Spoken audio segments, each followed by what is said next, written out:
আমি কমলেশ্বর মুখার্জিকে বলবো কিছু বলতে।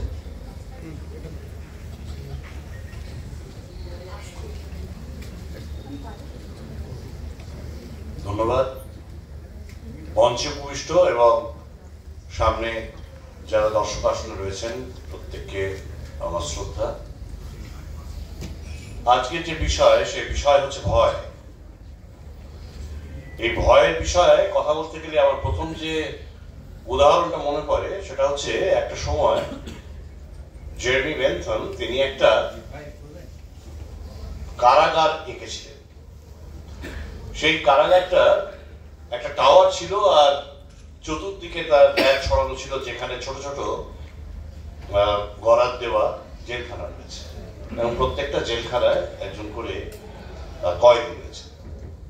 পরবর্তীকালে সেই স্ট্রাকচারটাকে ফলো করে ফরাসি দার্শনিক মিশেল ফুকো তিনি বললেন যে এইটা হচ্ছে একটা প্যানপটিকন, পৃথিবীটাকে কারাগারে পরিণত করার একটা চক্রান্ত, যে চক্রান্তটা চলে ওই টাওয়ারটা থেকে এবং সেই টাওয়ার থেকে ভয় নিয়ে ব্যবসা করা হয়, ওটাকে একটা ভয়ের কারখানা করা হয় এবং প্রত্যেকটা কারাগারের প্রতিটা যে কয়েদি তাকে নজরদারিতে রাখতে হয়, না হলে রাষ্ট্রের নিয়ন্ত্রণ থাকবে না।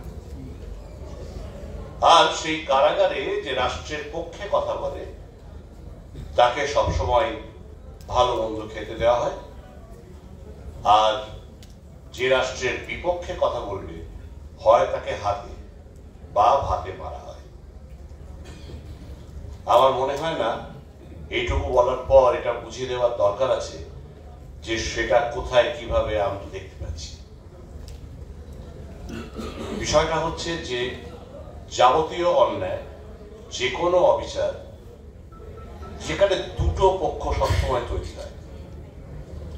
একটা পক্ষ সবসময় সেটাকে জাস্টিফাই করে, সেটাকে ঢাকা দেওয়ার চেষ্টা করে, লুকোতে চেষ্টা করে, আর একটা পক্ষ তার বিরুদ্ধে যায়, বিরোধী স্বর তৈরি হয়। রাষ্ট্র কখনো বিরোধী স্বর পছন্দ করে না, কারণ সেক্ষেত্রে তার ক্ষমতায় ভাগ বসাতে পারে যারা বিরোধিতা করছেন তারা। সেই কারণে যতই আমরা গণতন্ত্রের কথা বলি না কেন, আমরা যে সমাজ ব্যবস্থায় বাস করি সেটা চিরকালই আপাত গণতান্ত্রিক হিসেবেই থেকে যায়। চূড়ান্ত গণতন্ত্র অ্যাচিভ করার পথে আমরা হেঁটে যাই ঠিকই, কিন্তু বোধহয় ছুঁতে পারি না। কিন্তু একটা কথা আছে তার সঙ্গে বলার, যে এই যে আমরা থ্রেট কালচার বা ভয়ের কালচার তৈরি করার কথা বলছি, এর একটা প্রিকারসার আছে। প্রিকারসার হচ্ছে, সেটা কিন্তু একদিনে তৈরি হয়নি, বেশ কিছুদিন ধরে তৈরি হয়েছে। সেটা হচ্ছে তোরা যা পারছিস, যেখানে পারছিস করে যা, তোদের কোনো ভয় নেই, আমি সামনে।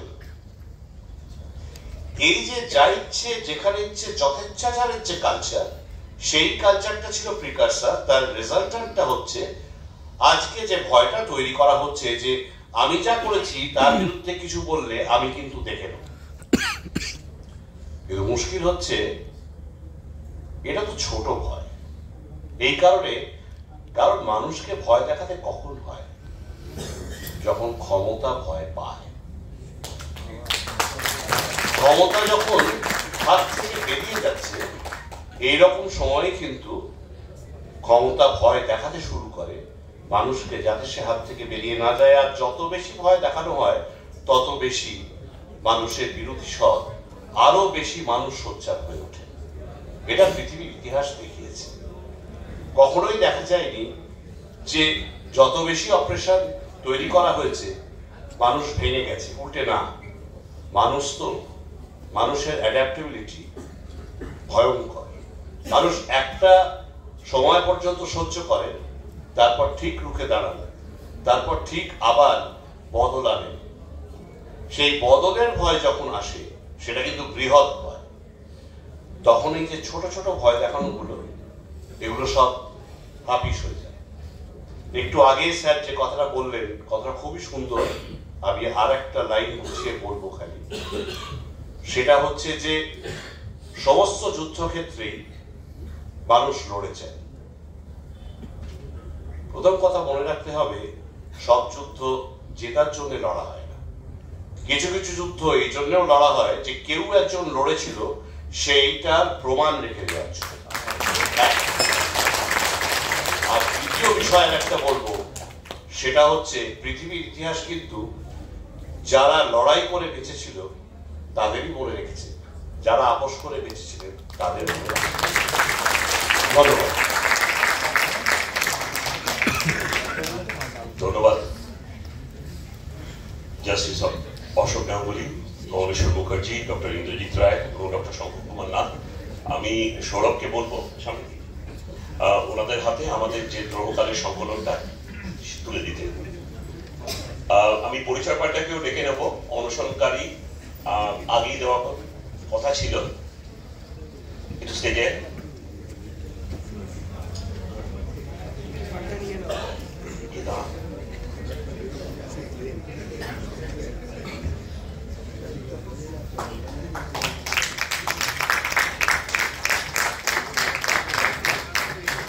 আমাদের সময়কার লেখা। এই সময় ডাক্তারদের লেখা আমরা সংকলন করেছি। ডক্টর জয়ন্ত দাস এবং সৌরভ সম্পাদনা করেছেন। বাইরে বইটি পাওয়া যাচ্ছে, খুব সামান্য মূল্যের বিনিময়, সংগ্রহ করে নেবেন। অনেক ধন্যবাদ।